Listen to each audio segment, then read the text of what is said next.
Praise the lord everyone. ఈరోజు వాక్యం చూసుకుందాం సహోదరులారా.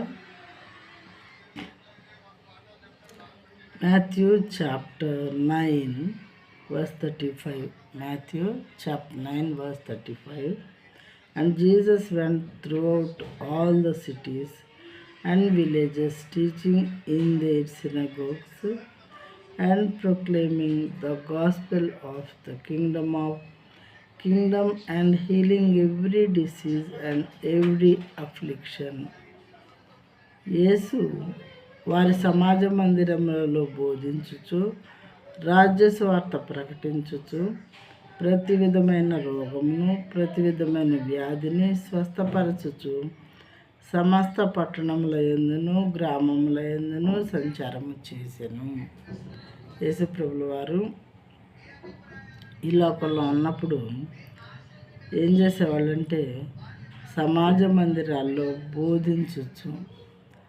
మరి సమాజ మందిరం అనేటటువంటి ప్లేసెస్లో దేవుని స్వార్థను గురించి బోధిస్తూ రాజ్య స్వార్థ ప్రకటించచ్చు. అంటే పరలోక రాజ్య స్వార్థ, దేవుని రాజ్య స్వార్థ అని మీనింగ్ అన్నమాట.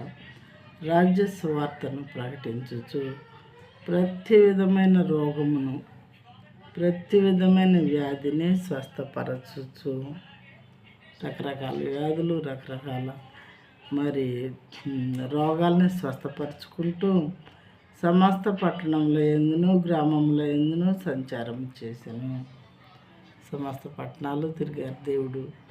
మరి రకరకాల గ్రామాలు కూడా తిరిగారనమాట.